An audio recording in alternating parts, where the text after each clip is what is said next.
Yo, what's up, people? In 3.16 Scourge League and Path of Exile, the Atlas regions are going to be reduced from 8 to 4 regions. And since every region used to have a passive tree with nodes where you could invest into league mechanics, those trees are still going to be there, right? But they're all changed and they're all put together into half the amount of trees. So now we're going to go over all the different league mechanics that you can augment in the Atlas passive trees and which ones to prioritize at which point in the league.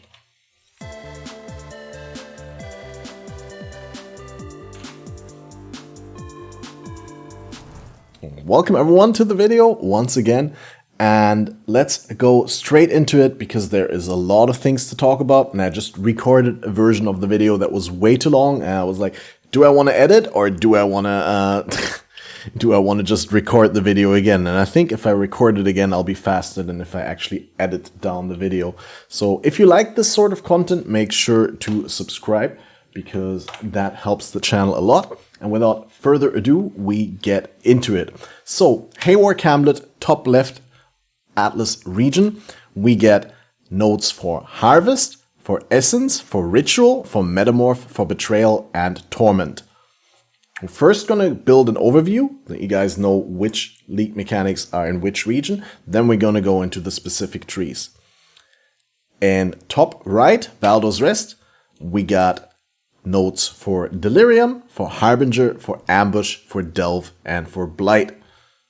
In the bottom left, Glennach Cairns, we got Beyond, Abyss, Anarchy, Incursion, and Legion. And last but not least, in Lira Arthain, we got nodes for Expedition, for Heist, for Bestiary, for Breach, and Invasion. Now, this is the complete overview. I will link that in the chat below. I'll also link to the trees posted by GGG that we're going to look at now. Haewark Hamlet, as I said, has nodes for Harvest, for Essence, for Betrayal, for Metamorph, and for Ritual, as well as Torment. Now, Torment is only a 1-point or a 2-pointer, not really interesting. You want to invest into either Harvest or Essence here early on, or you go for Immortal Syndicate.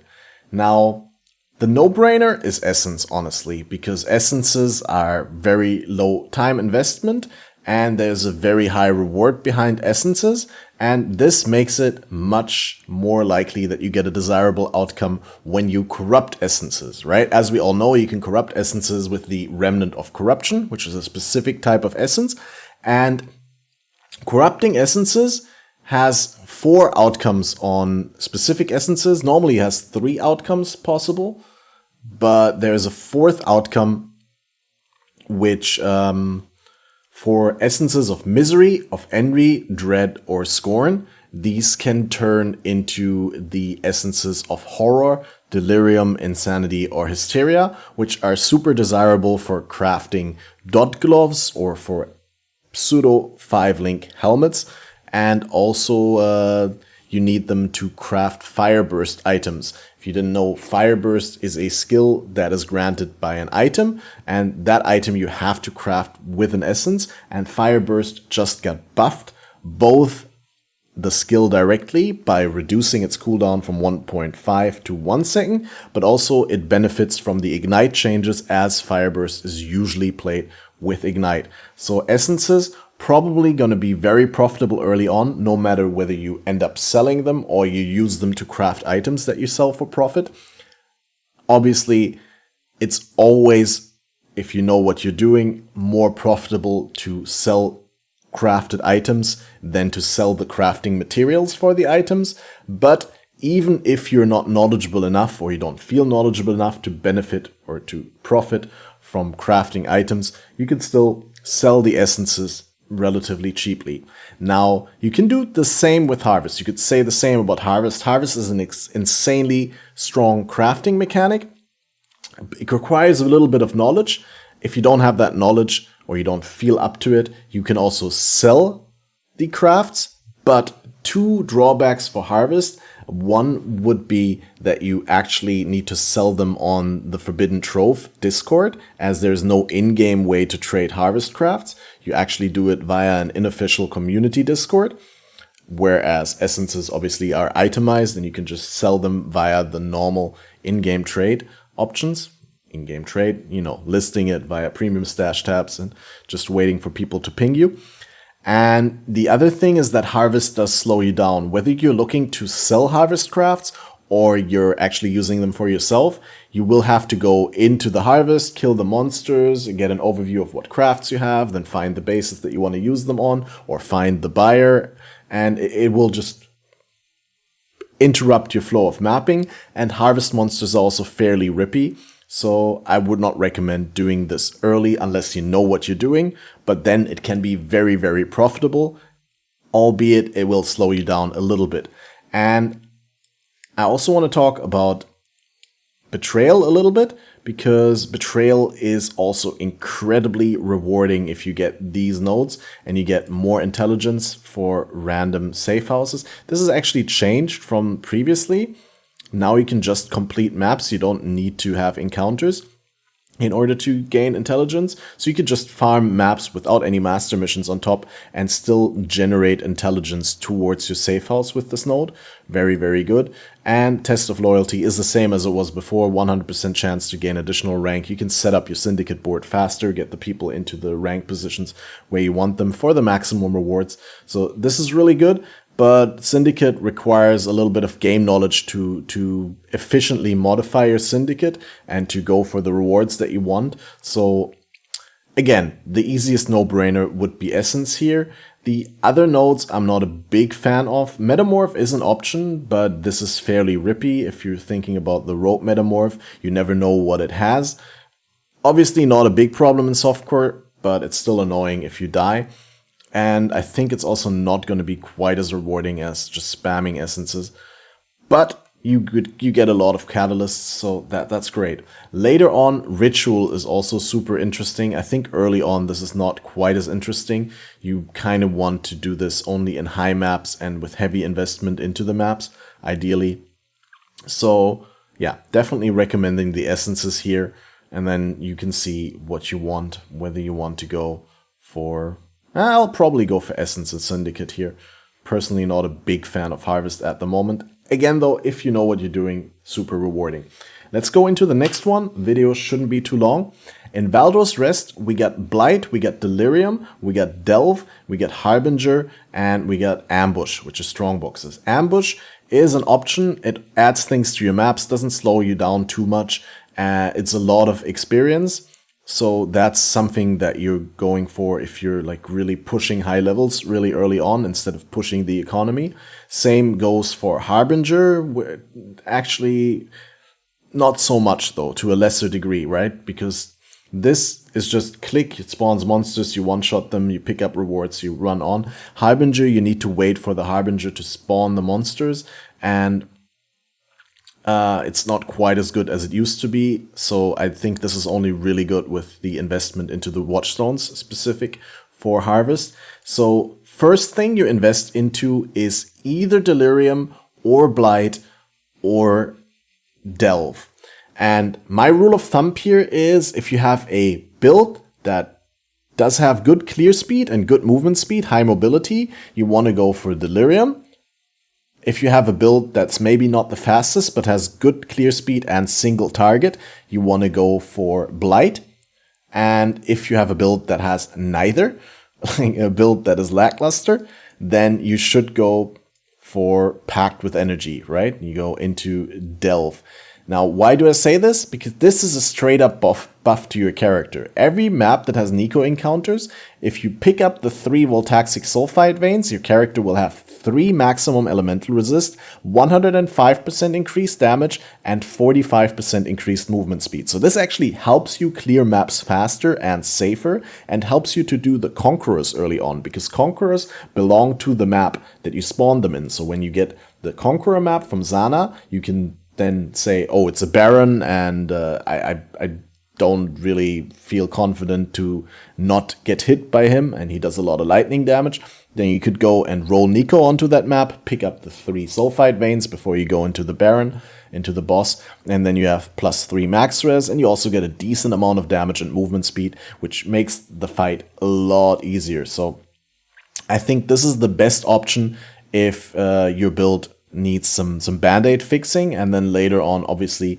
you also get the Sulfite Infusion, and that should help you delve for profit, and delving is one of the buffed endgames, so should be fairly good, because not only do you get the same level of reward that you got in the double the number of depth, right? So you don't have to go to 300 to get 300 rewards. What previously used to be 300 is now 150, and it got buffed a little bit on top, so it's actually even better than it was before. So resonators, fossils, there's new kinds of fossils, which will be very sought after, I think, from crafters. Same as the resonators, there's pretty much always a demand for resonators, as that's the limiting factor, the bottleneck, so to say, for fossil crafting. So probably gonna be the best option for no-brain currency gain, I'd say, and for bad builds to make a good buck. Another endgame that has been buffed is Blight. Blight has been added, or has been augmented. You can now get Blight Ravaged maps from Blighted maps. So you need first Blighted maps, and then from those Blighted maps you can get the Blight Ravaged maps. And Blight Ravaged maps are extra hard Blighted maps, which can have more annoyance and have additional mods. And you can also get better rewards from them, including the new amulet from Blight, which allows you to anoint it up to 4 times.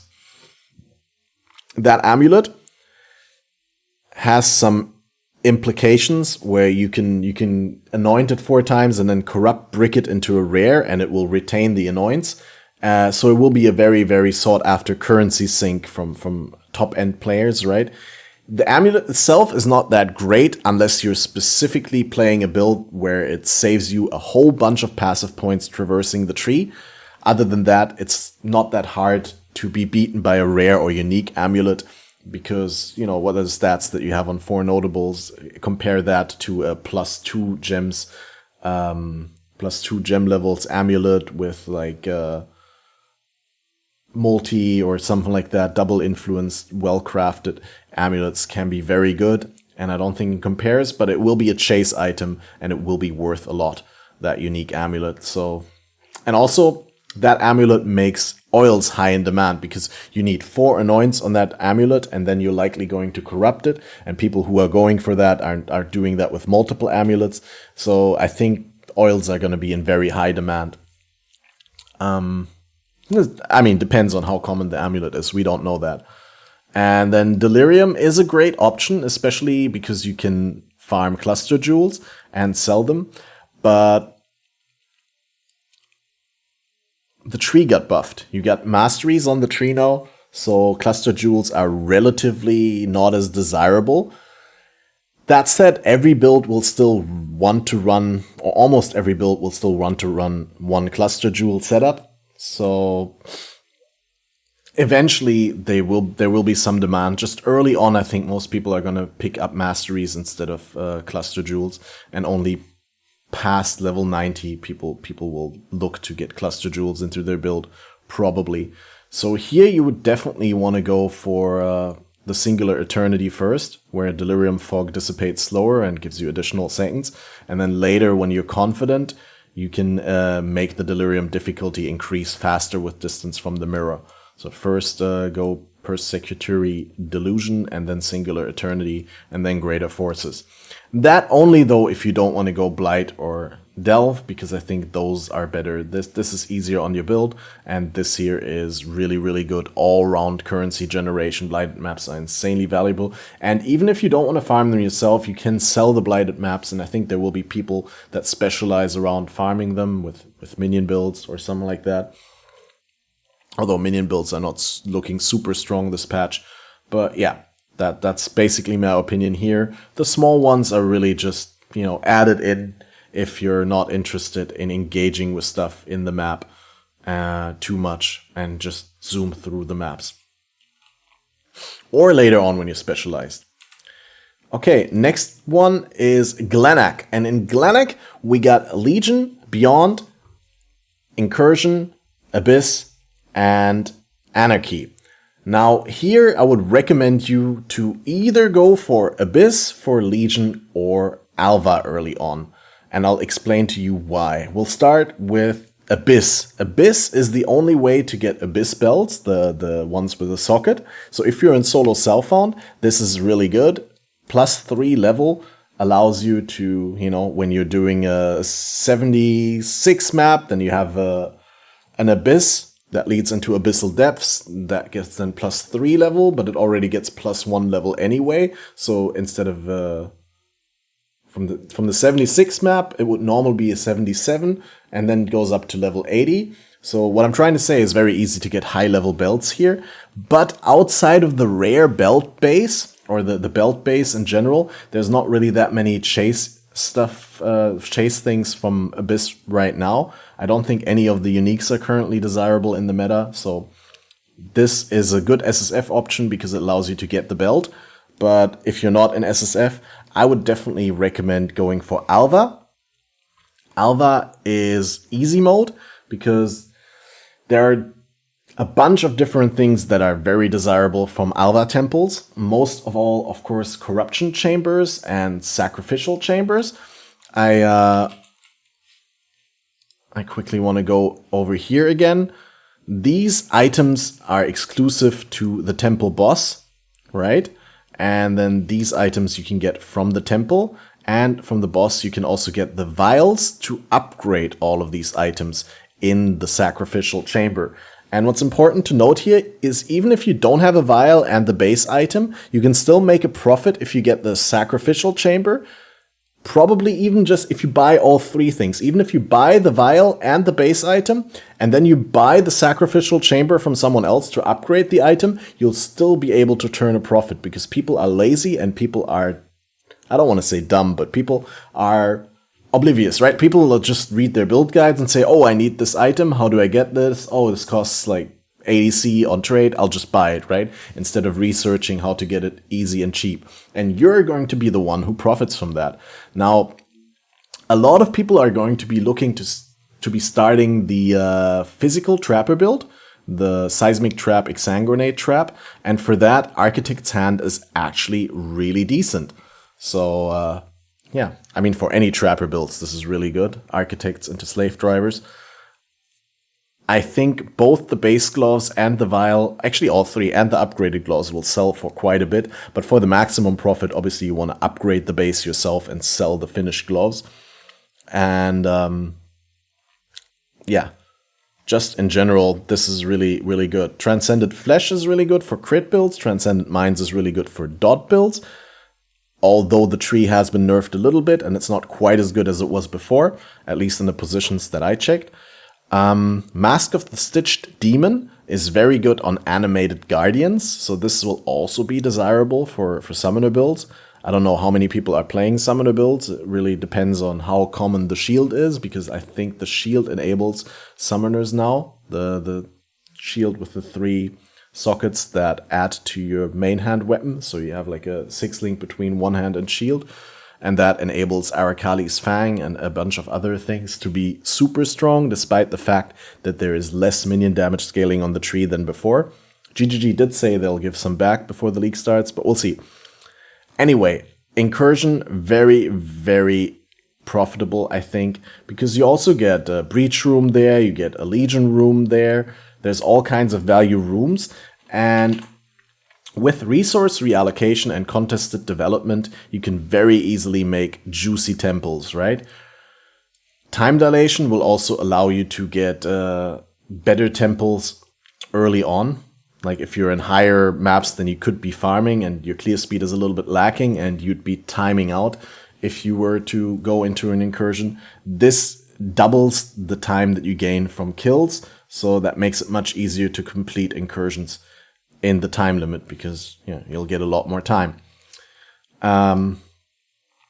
These ones I don't have to explain how they work, right? If you kill the architect that is resident already, or the non-resident architect, in order to upgrade, say you have a tier 1 corruption chamber and you have resource reallocation allocated, and you go and kill the non-resident architect, say you want to upgrade the corruption chamber, then instead of going to tier 2 corruption chamber, this will actually have a 50% chance to directly go to tier 3. And similarly, contested development will add the upgrade tier of the killed architects to the surviving architects. So if you're changing the room, say from an undesirable tier 1 room to a corruption chamber again, to stay in that same example, you kill the tier 1 room architect, and instead of getting a tier 1 room corruption chamber, you now get a tier 2 guaranteed, because the tier 1 is added to the other one. So yeah, this just makes it so much more easy and reliable to get the high tier rooms in your temple,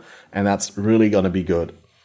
Legion will also be fairly sought after because of the new Legion endgame. We got the unrelenting timeless emblems, and those you can only get from the domain of timeless conflict.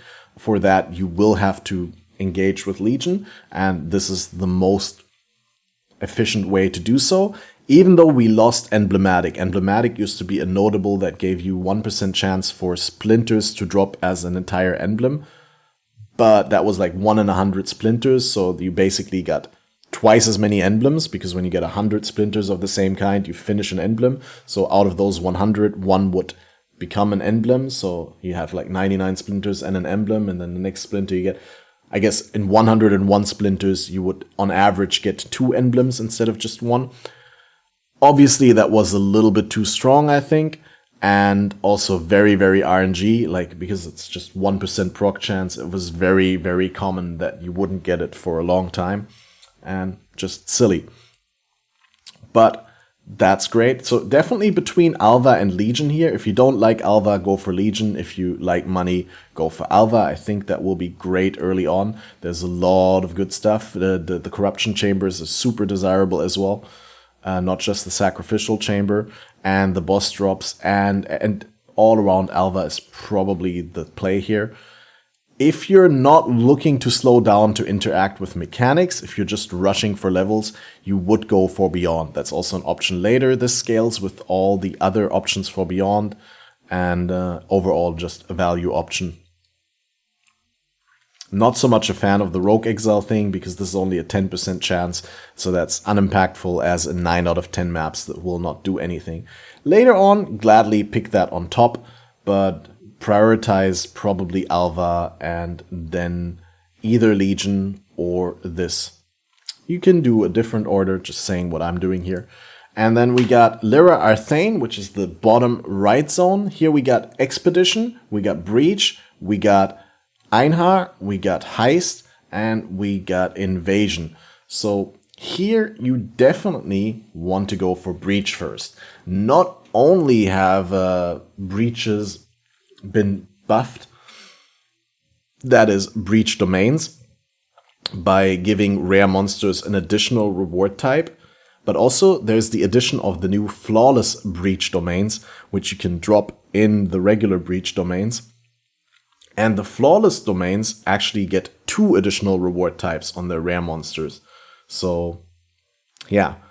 Even if you're not looking to farm the domains yourself, and even if there's not a lot of new chase uniques in the domains, there are still other good items, such as the Tull Amulet, which is the Halcyon, which can be upgraded to the Pandemonius. You got the Zoph's Amulet, which can be upgraded. Like, all of these can be upgraded with the blessings that you get from the breaches. And overall, just a value option. It's also great for experience farming, so early on, Breach 100%. If you don't like Breach, you don't want to go into Breach, I would recommend Expedition.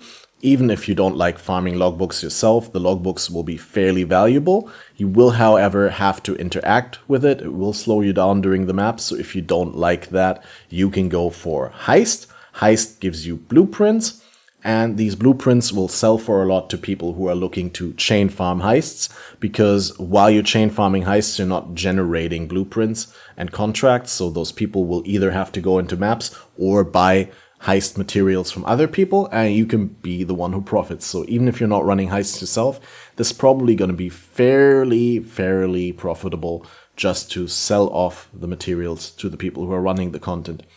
And other than that, if you want to just have the biggest like passive gain in terms of experience and currency, I would go for Einhar and Invasion.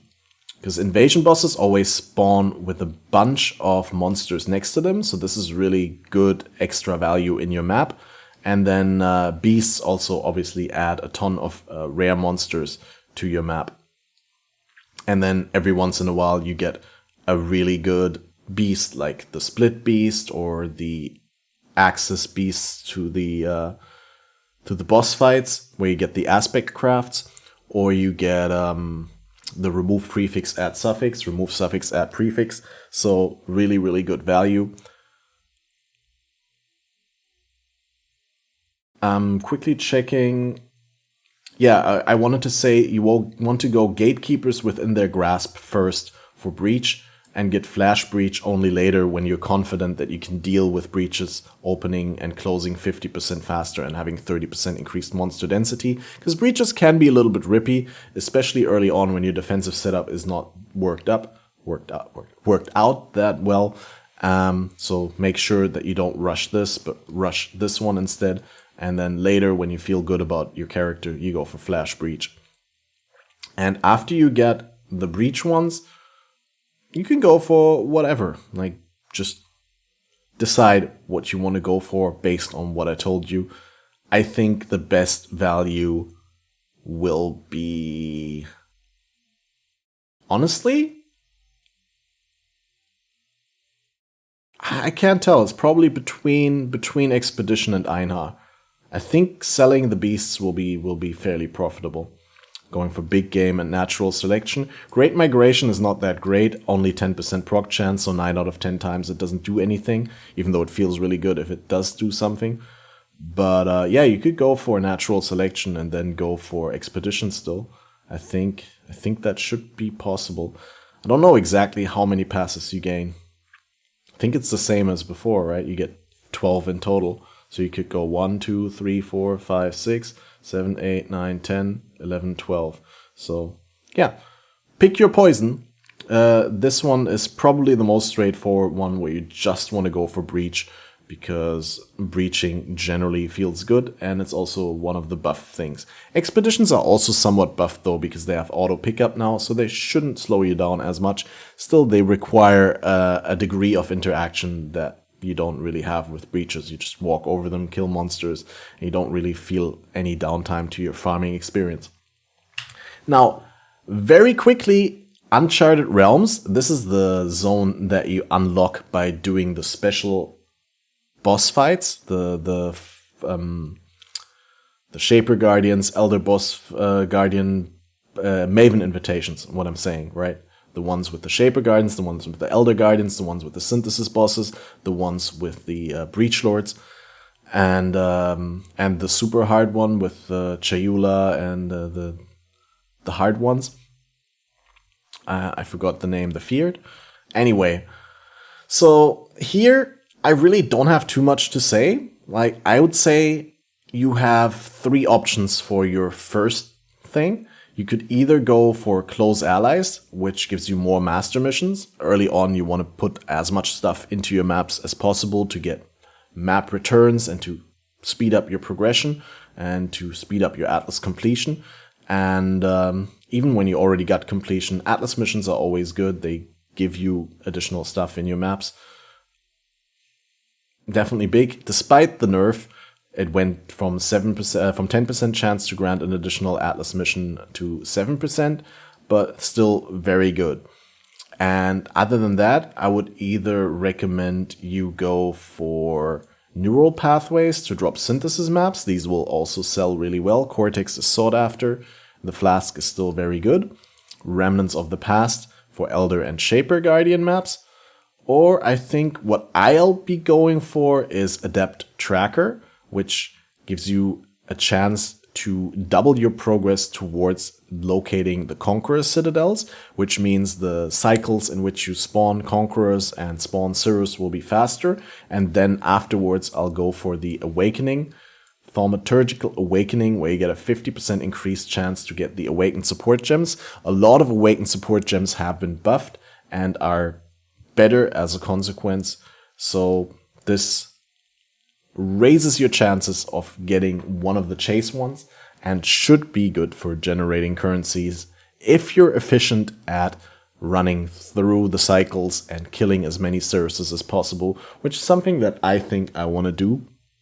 I like the Cirrus fight and I want to get better at it. And I'm also going to be playing a fairly good all-round character. Not the best single target, but I should be able to deal with it. And that's what I'd be going for. I'm not exactly sure when you unlock these. In HCSSF, I didn't really do a lot of interaction with this sort of stuff. I think I got like one before, but like, no. Anyway, that sums it up. Not much to say about this specific tree. I'll probably make a video about this specific tree when I played for a week or two and I got some of the points and I can tell you what's good, what's not. The only thing that I would say is you don't want effect of Watchstone modifiers or Sextant modifiers early on, because for those you have to have the good crafted Watchstones, or you have to have enough Sextants to always run Sextants to always benefit from it. Otherwise it's a waste. But yeah, those are definitely options as well later on in your progressions. Just for the first points, I'd go for either Master Missions, for Shaper Elder maps, for Synthesis maps, or for progression towards Cirrus. You could also go for Zana, but it's only a 5% chance, so I don't know. Anyway, that sums it up. If you like this sort of content, make sure you subscribe to the channel and like the videos. Wait, where's the sub button? There's the sub button. And comment down below what you want to see next. I currently have a video in the pipeline about the Atlas base items, and we also got a video coming for the Tainted Orbs, and then we got this video about the Atlas passive trees, and then there's still a video for the top 10 quality of life changes that I'm currently working on. And of course I want to still present my league starter, Armageddon Brand Ignite, which is looking to be pretty good. Very much looking forward to the league. I'm hyped. Let me know what you're hyped about for 3.16. Thank you to the people watching all the way through. Thanks to my Patreon supporters. And of course, thanks to the people who keep renewing their subscriptions on my Twitch channel at twitch.tv/catmasterop. I'll see you in the next video.